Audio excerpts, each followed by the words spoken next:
여러분의 말 못할 법률 고민들 속 시원히 풀어보는 시간입니다. 친절한 생활법률. 오늘은 임방글 변호사 모셨습니다. 안녕하세요. 안녕하세요. 자, 오늘의 사례 한번 만나보실까요? 네. 바닥 청소를 얼마나 안 했으면 애가 걸어 나오다 넘어져요. 아, 걷긴요, 뛰었으면서. 손님이 부주의해가지고 넘어져 놓고선 왜 저희한테 화를 내십니까? 어머나, 관리를 허술하게 하니까 사고가 나죠. 병원 다녀와서 치료비 청구할 테니까 그런 줄 아세요. 애가 뛰게 신경을 안 쓴 부모님 잘못이지 배상은요 절대 못 해줍니다. 아, 이런 경우 종종 예, 있죠. 그렇습니다. 지금 팽팽한데요, 네. 서로가. 그러니까 손님 부주의냐 아니면은 수영장 관리 책임이냐 네. 이건데, 아니 호텔이나 리조트 수영장에서 사고가 발생하면 어떻게 보상을 받을 수 있는 거죠? 먼저 근거 조문을 한번 볼까요? 예, 예. 우리 민법에서 정하고 있는 조문이 있습니다. 예. 공작물의 점유자, 소유자의 책임이라고 나와 있는데요. 공작물에 하자가 있어서 예. 타인한테 손해를 가한 때에는 그 손해를 배상할 책임이 있다, 이런 예. 거예요.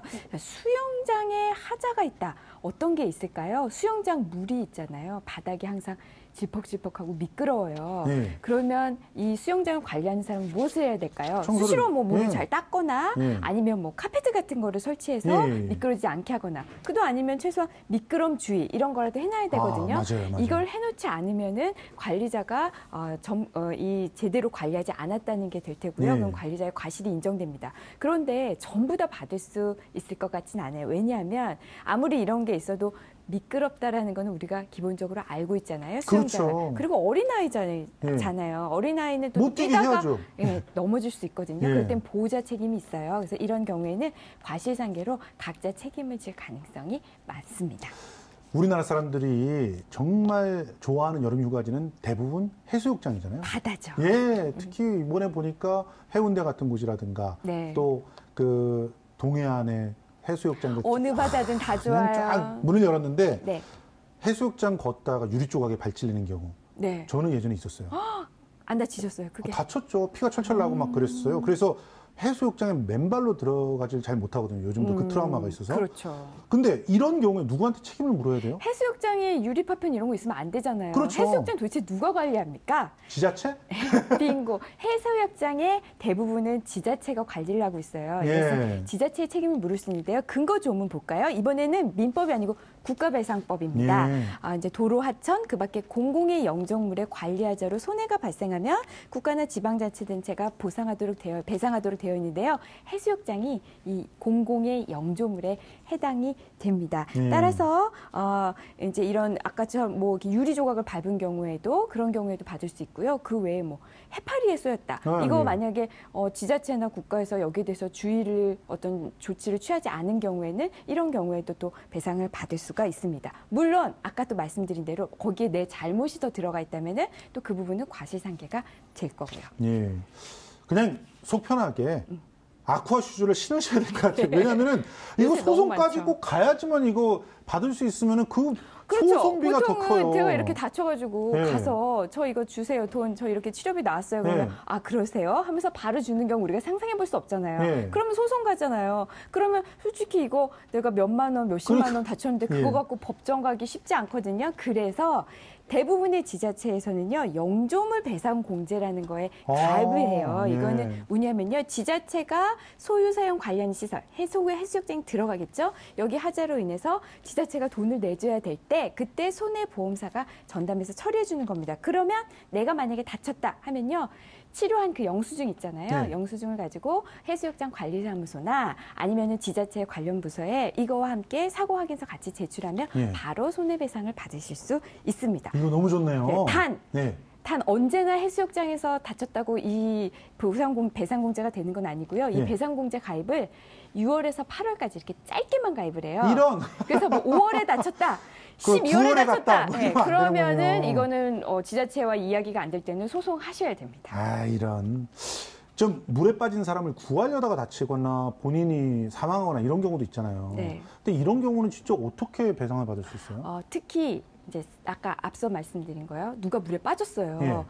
나는 그걸 구해야 될 의무는 사실 없거든요. 그렇죠. 그런데 안 되겠다. 저 사람 빨리 구해야겠다 해서 갔다가 그러나 구하려던 분이 오히려 사고를 당해서 사망에 이르는 이런 안타까운 경우가 발생을 하거든요. 그럼 이분을 그냥 두기에는 우리 뭔가 사회정의에 맞는 것 같지 않잖아요. 예. 이 사람은 다른 사람을 구하려다 다친 사람인데 그래서 우리는 의사상자 등 예우 및 지원에 관한 법률을 제정을 해놨습니다. 그래서 다른 사람의 생명, 신체, 재산을 구하다가 사망하거나 부상을 입은 사람에게는요, 이 사람에게 그 희생과 피해의 정도에 따라서 그에 알맞은 예우와 지원을 해주도록 되어 있어요. 그래서 그 적용 범위를 보면은요, 뭐 범죄 현장에서 다른 사람을 구하다가 다친 경우 이런 경우도 규정돼 있고요. 6항에서 해수욕장 이런 데서 물놀이를 하다가 어떤 위해에 처한 다른 사람의 생명을 구하다가 사망하거나 부상을 입는 구조행위를 한 때에도 이 의사상자에 포함되도록 되어 있습니다. 따라서 보상금 받고요. 경우에 따라서 의료급여나 뭐 교육급여, 장제급여까지도 받으실 수가 있습니다. 그런데 일단 자기 스스로의 수영 실력이라든가 이런 것들을 좀 확인하고 들어가셔야 될 것 같아요. 네. 무작정 들어가는 것보다는 정확하게 어떻게 해야 구조할 수 있는지를 좀 아시는 게 좀 필요할 것 같고. 네. 그리고 이제 해수욕장 하면 제일 많이 벌어지는 범죄가 성적 추행이나 이런 관련된 범죄더라고요. 맞습니다. 그 대표적인 범죄 유형들을 좀 볼 텐데요. 첫 번째가 해수욕장에서 일어나는 성추행이에요. 우리는 성폭력 범죄 처벌 등에 관한 특례법에 보면 공중 밀집 장소에서의 추행이라는 걸 규정하고 있거든요. 여기 보면 공중이 밀집하는 장소에서 사람을 추행했을 때예요.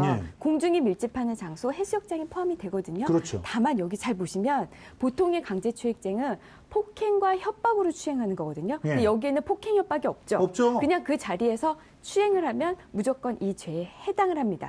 그런데 해수욕장에서 그럼 다른 사람 추행했다고 전부 이 죄에 해당하는 건 아니에요. 만약에 그 정도가 강하다면 지금 이 공중밀집 장소에서의 추행은 1년 이하의 징역 또는 300만 원 이하의 벌금인데요. 만약에 이게 과하다, 정말 폭행, 협박으로 의율할 수 있을 정도다라고 하면은 일반 형법이 적용돼서 10년 이하의 징역으로 형이 더 세집니다. 그러니까 이때는요, 정말 이렇게 복잡한 걸 이용해서 슬쩍 만지는 사람들, 그런 사람들은 여기에 다 해당이 돼요. 그리고 불법 촬영하는 게 심각하잖아요. 사실요, 해수욕장에서 제일 많이 일어나는 범죄가 그렇죠. 바로 몰래카메라, 몰래 찍는 거예요. 이제 몰래카메라라는 말은 쓰지 않기로 우리가 네네. 오늘 앞 프로그램에서 알겠습니다. 얘기했어요. 불법 촬영하는 경우. 불법 촬영하는 경우, 이 불법 촬영하는 경우가 가장 많은 그 범죄 행태인데요. 이것 역시 성폭력 범죄 처벌 등에 관한 특례법에서 처벌을 하는데 이거 되게 세요. 그러니까 이렇게 불법으로 촬영하고 그걸 유포하고 전부 다 5년 이하의 징역 또는 1,000만 원 이하의 벌금에 처해지고요. 만약에 이거를 영리 목적으로 정보통신망을 이용해서 막 배포한다. 인터넷에 올린다. 영리 목적으로 한 경우에는 7년 이하의 징역, 3,000만 원 이하의 벌금으로 더 가중 처벌받게 됩니다. 아니 이렇게 세게 정해놓고 뭐 대부분 벌금으로 나오던데요. 좀 더 강력하게 처벌해야 되는 거 아니에요? 요새는 굉장히 엄하게 처벌합니다. 알겠습니다. 자, 그리고요, 말씀하셨지만 벌금형만 선고가 돼도요, 신상정보가 등록돼요. 신상정보 등록되면은 굉장히 불편합니다. 굉장히 불명예스럽기도 하고요. 알겠습니다. 제가 그래서 얼마 전에 그 워터파크에 갔더니 거기에 크게 써붙여놨더라고요. 아, 그래요? 순간의 잘못된 판단으로 뭐 20년을 고통받을 수 있습니다. 그러면서 신상 그리고 제가 또 하나 알려드리면요, 만약 이런 범죄 현장을 보시잖아요. 그냥 모른 척하지 마시고 무조건 신고하세요. 왜냐하면 보상금이 있습니다. 정말 유용한 팁을 알려주셨군요.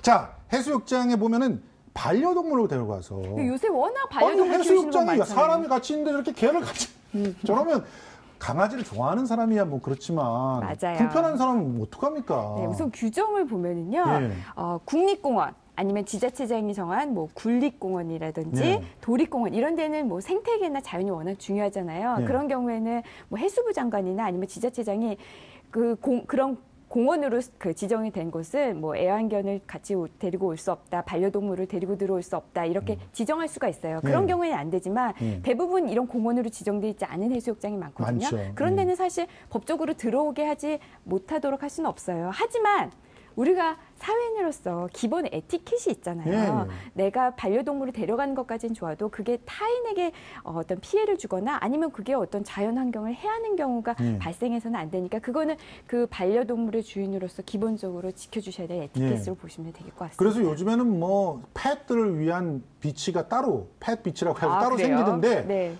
근데 그게 사람들이 있는 곳 옆에다가 만들면 그거는 뭐 굉장히 찝찝한 상황이 되지 않을까. 그러니까요. 그런 생각이 듭니다. 자, 마지막으로 이 여름철 물놀이 안전사고의 대처법 정리해 주시죠. 제가 변호사지만 준비해왔습니다. 네. 왜냐하면 중요하니까요. 네. 물놀이 전 준비운동 충분히 하고요. 마지막에 사고 목격 시에 큰 소리를 주의 알린 119에 신고하는 거 많은 분들이 알고 계셔서 요건 네. 간단하게 넘어가고요. 두 번째, 내가 운동하다가 수영장에 있는데 갑자기 몸이 막 이렇게 떨리고 네. 졸리면은 저체온증을 의심하셔야 된다고 합니다. 무조건 빨리 나와서 수영복 벗고 마른 수건으로 감싸 체온 보호하시고요. 맞아요. 해파리 쏘였을 때 이거는 잘 기억하고 계셔야 될 것 같아요. 네.